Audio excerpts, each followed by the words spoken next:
This is WOCA, Ocala, Gainesville, The Villages, 1370 AM, 96.3 FM, The Source.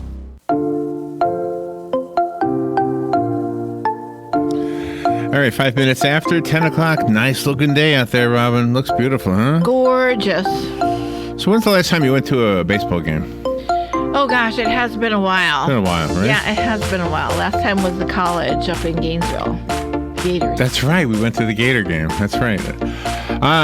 Okay, so when I was a kid and they asked me to play baseball, I was horrible. I just didn't know what I was doing. I didn't know the rules. I didn't know how you're supposed to hit that thing that's flying at you and actually make it go where you want it to go, right? Yeah. Can you imagine being in the professionals and you still have a hard time doing this, right? Some of those guys, right? I watch them sometimes on TV and they hey, look at that. That's how I used to hit it. And we've been to the race games down in Tampa. So. Right. Sometimes they would hit it the way I hit it when I was 8 years old, right? Mm-hmm. But I'll be honest with you. I never knew what the infield fly rule was. I honestly never knew that. So we are going to learn right now. I looked it up and I still don't understand it. Okay, on the phone to help us with this is Howard Wasserman, Howard M. Wasserman. He's an attorney, a professor of law at Florida International University College of Law. He writes about sports rules, which is obviously the point of this book. Also the role of free expression in sports for fans and athletes. There are so many things I want to ask you about this because you hear about what was the thing we talked about last week was the instant replay. Yes. And the different rules about that. All right. Infield fly rule is in effect. That's the title of the book. It's on Amazon, and I think there's a website. He'll have to tell us about it. Howard Wasserman, good morning. It's an honor to have you on the show. Thank you for having me. You're welcome. Where are you? I'm in Miami. In Miami. Okay. All right. Well, thank you for calling in to be on the show with us today. Tell me about your background. Are you an attorney that wanted to be a baseball player? No, I was an 11-year-old who wanted to be a baseball player and then quickly realized that wasn't the path, and a circuitous route led me to becoming a law professor about 40 or so years later. All right. Did you grow up down there? Is that where you were a child in Miami? No, I grew up in the New York area. I grew up as a Yankees fan in the late 1970s. Watching teams that won 2 World Series, and I watched, and that was when you were in the car and you just listened to baseball games on the radio. And I remember being 8 years old or 9 years old and hearing the phrase "infield fly rule" is in effect, and my father explained in kind of general 9-year-old terms what that meant, and I've had an odd fascination with the rule ever since. Okay, so I want you to explain it to me. We just read it on the air before you came on, and I think I understand it, but you explain it, please. So the basic idea is, or the basic of the rule is this, and this is what my father told me 40 years ago.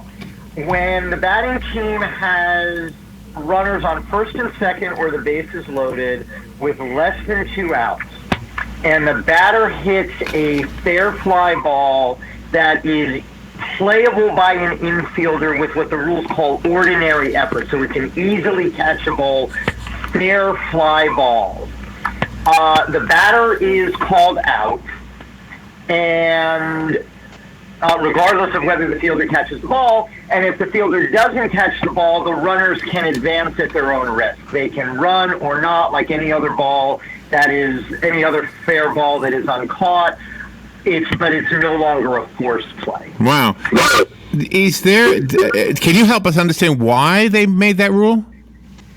Yeah, so there were 2 things. The arguments that were made when the rule was adopted in the early and mid 1890s was that it was about sportsmanship and not wanting to allow the defense to deceive the offense.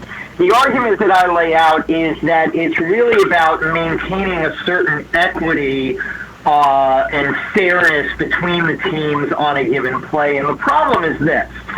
So if you imagine that situation at first and second with less than 2 outs, if that ball is playable by an infielder with ordinary effort, it means that the fielder is settled under the ball and could easily catch the ball.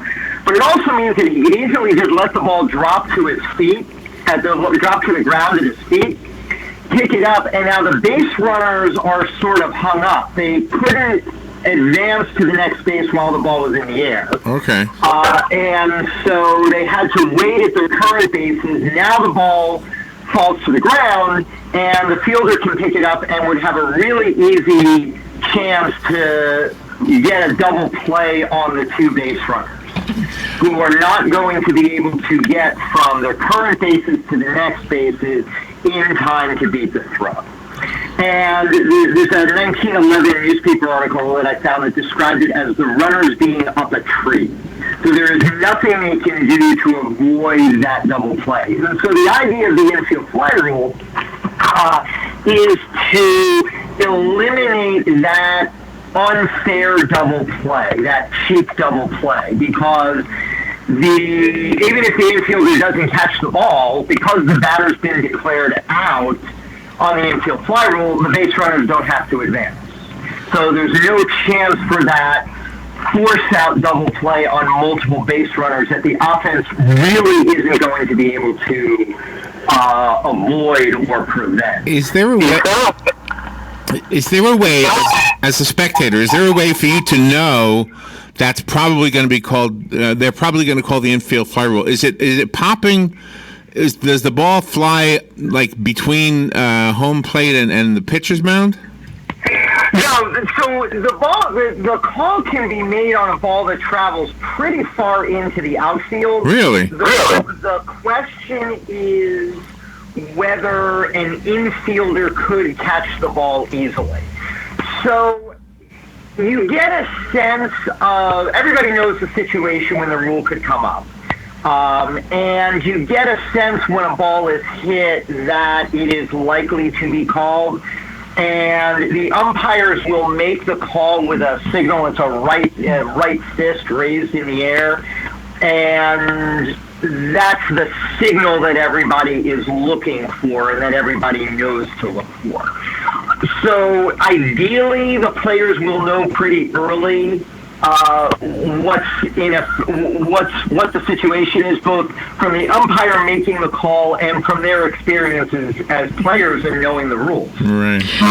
And are there too many rules?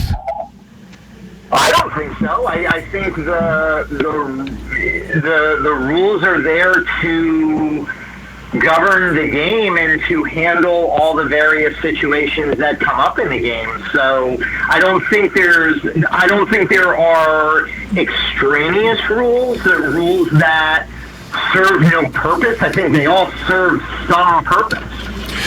Do you know the commonality between your passion and your profession is that very thing? It's rules. I mean, as an attorney, you have to know the rules, and as a baseball player, fan, umpire, all those guys have to know the rules.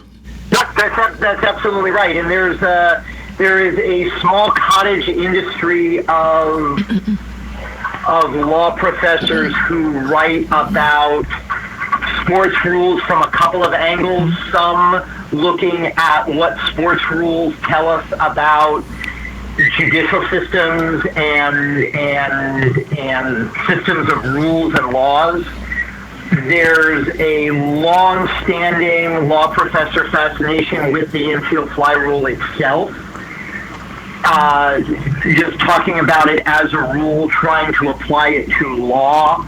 What I was trying to do was apply a legal perspective to the game of baseball. So in law, you use it metaphorically. No, I think it's actually, I mean, the infield fly rule has been used metaphorically by a lot of courts, but no, I think it's a straight-up application of law for the reason you said just a minute ago. Law is about rules, and so the rules can be the rules governing a society. They can be the rules that govern a game. And you brought up the 2012 National League wild card game. What was significant about that? So that was what got me interested in writing about this, and it sort of led me to this path. And that was probably, that I can recall, the most high-profile infield fly call, where an invocation of infield fly that got that much public attention. I think that was the first time I'd ever seen the rule get that much national exposure. And it was a call that was fairly controversial. It happened in a playoff game, so in a postseason game, so a lot of people were watching it. It was a call that I think was probably correct, but it happened on kind of a strange play because the ball traveled pretty far into the outfield. So a lot of people who don't know the rule thought, well, of course, that can't be the infield fly rule because the ball was hit as far out into the outfield as it did. Well, that generated a lot of the controversy. The fact that the fans were so upset by the call that they started throwing stuff on the field and delayed the game by 20 minutes also helped to be its to the high profile that the play got. So it was just a combination of things that got me very interested in writing about it. First, about why I thought the call was correct.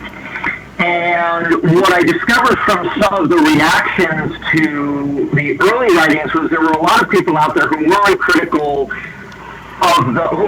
not only of the call, they were also critical of the infield fly rule in general. Why did we have it? It didn't make any sense. We don't need it. And that was surprising because I'd spent, all my time hanging out with lawyers and law professors who all love the infield fly rule. So I was very surprised to see this. And so that set me down the path of trying to articulate a defense of the rule. You take the time in your book to compare it to other sports. Could you hear him? Oh, yeah, sorry. Yeah, I can hear you. Okay. You took the time to compare this rule to other sports. Yeah, so the reactions I got, or the reactions that I saw happening were a couple of things. And one was, what is it about the infield fly rule that makes it, or the infield fly situation that makes it so special? And why don't we have a rule for similar situations elsewhere in baseball? And then, well, what about all these other situations in all of these other sports?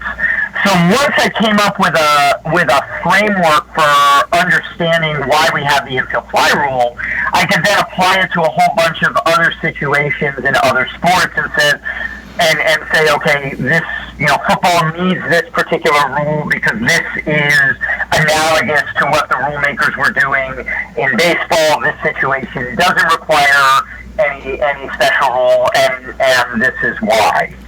And the framework carries over to a number of different sports.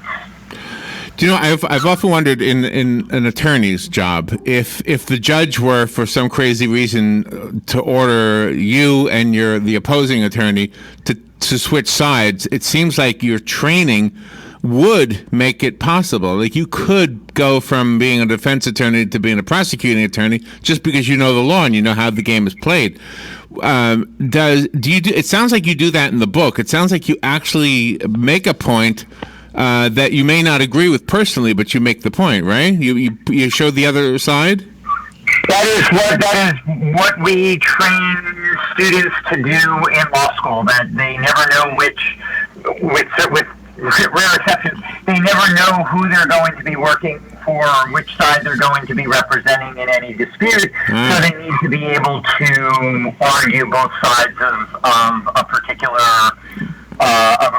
question. So that's the same thing here. And I was looking at I wanted to look at some of the counter arguments that I don't necessarily agree with, but that are out there with respect to the rule. Particularly, coincidentally, as I've been doing all this work, a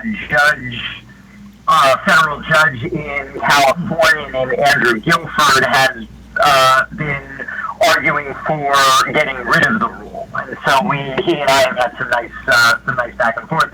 some of which I've been able to incorporate into my writing on it. Really? So it sounds like some of the people who don't like the rule almost consider it a betrayal of sportsmanship, contrary to how you described it in the opening. And is this book written for, does it go beyond the average sports person or baseball fan and actually help a law student better understand what he or she is learning? I suppose I had a bunch of law students helping me work on it, so I suppose reading it might have helped their how they approach legal questions. I wrote the book really with two audiences in mind. One was a certain esoteric baseball fan, those baseball fans who not only like the game but appreciate diving into the minutia of either the rules or the statistics or the ideals of the game. And I was also writing for people with legal training, and there's a big overlap between people with legal training and baseball. Lawyers love baseball. Is your book helping the umpires themselves to become more well-versed in this rule and others? I hope they read it, and I hope some umpires read it, and I hope they enjoy it. I don't know that it will give them a better understanding of the rule, because I think they implicitly have that understanding. I was able to speak with a couple of people who work with umpires and work with teams on understanding and working within the rules. And they have a pretty good understanding in the abstract of how this is supposed to work. And so, whether it gets translated by the players on the field in the heat of the moment is always a question. But I think the umpires have a nice grasp of things. They probably call it more than the rule, strictly speaking, would allow. But I think that's sort of a prudential or just a good idea from their standpoint, because the consequences of not invoking a rule on a play or the negative consequences of not invoking are worse than the negative consequences of over invoking. And you've laid out different goals in your book. Why are these 5 goals most important to you? I think that's what the game is designed to do. You're trying to get the fairest possible game, the most equitable possible game, and then leave it to the players to figure it out. And my point of departure with those who criticize the rule is exactly over that. Their argument is, well, if a player can't catch the ball, if a batter can't make a better hit, or the infielder can't catch the ball, let's just let it all play out, and it might add some excitement to the game. And I'm of the view that you have to keep each particular play equitable and keep the basic fairness of the play in place, and then let the players fight it out from there. I'm going to have later on. I'm going to go on YouTube and I'm going to look up infield fly rule examples, and I'm wondering if I'll be able to see some that just seem like a wrong call. Like did the umpire get it wrong? I'm sorry, can you repeat that? Yeah, I'm just saying that listening to you talk about it, it makes me want to go to YouTube, for example, and just kind of search for video examples of the infield fly rule. And I wonder if, even because I'm not a real sports guy, but I wonder if I'll be able to tell the ones that look like that was a bad call, like it shouldn't have been, and they shouldn't have invoked the infield fly rule. Well, the one that's going to get everybody talking goes back to that play in 2012.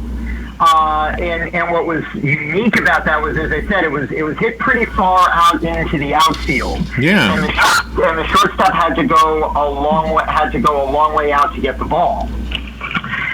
But he was but he was settled under the ball. So in that sense, he had to run a fair distance to get it, but he was settled under the ball. He was waiting for it to come down, and so you could say that it was playable with ordinary effort because he could get there. Yeah. My interest in that play, really, where I started writing about it, and this goes back to using sports to kind of explain legal ideas, was I first wrote about that as an example of the different answers you might get between focusing solely on the text of a rule, what the rule says, and looking at the purpose of the rule. And if you look just at the text of the infield fly rule, I think the call in the 2012 National League wildcard was correct. The shortstop and infielder was settled under the ball. It was playable. It was playable with ordinary effort. It would have been, he had run out there, so it would have been an easy catch. But if you look at the purpose of the infield fly rule, which, as I said, is to eliminate that double play on the base runners, the ball had been hit so far into the outfield that both base runners were advanced midway to the next base. So even if he hadn't caught the ball, if the non-catch had been intentional, he wouldn't have been able to get a double play on the base runners. They were already too far to the next base, and the ball was hit too far out into the outfield to make the throws necessary for a double play. So if you focus on the text, playable by an infielder with ordinary effort, the call was right. If you focus on the purpose, the call arguably was wrong. And I think that's a really nice example of some of the judgments that the umpires have to make, and also why this is just a useful thing, a useful lens for legal analysis. Are the rules the same from high school to college to professional? Yeah. The text of the rule, and it applies in baseball and softball. Somebody reminded me recently. The rule as written is the same. Its application is different because what is playable by an infielder with ordinary effort is different if you're talking about an 11-year-old in Little League versus a major leaguer. And the comment to the rule, or the rule at points define ordinary effort. That's the term that the rule uses. That term is defined elsewhere in baseball's rules, and specifically to account for the level at which the game is being played.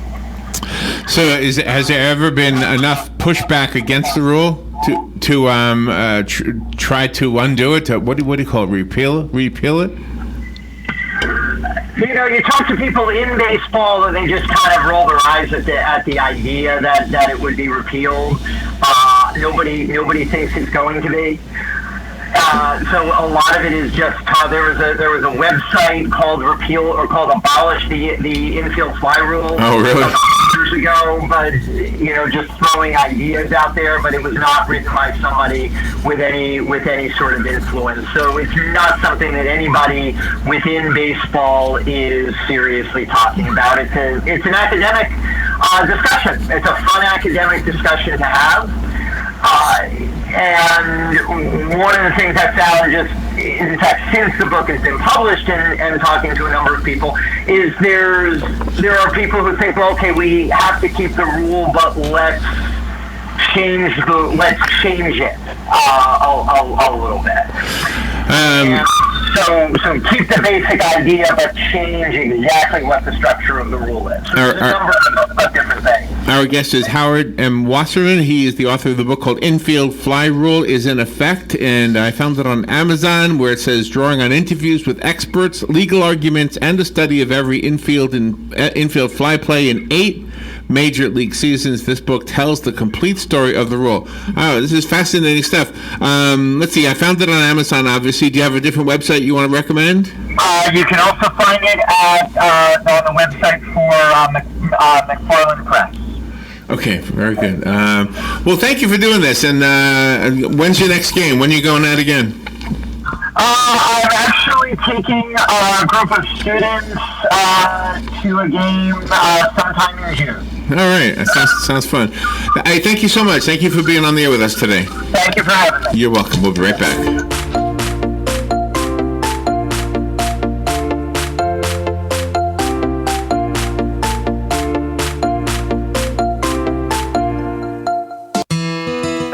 folks. RL here for Dairy Queen Silver Springs. We want to thank Marion County for 45 years of loyalty. We love this wonderful community, so come on down to Dairy Queen Silver Springs and get some of our great food and ice cream. We have a number of great meal deals that include dessert at a better price than anyone in the industry. Our products are made fresh to order just for you.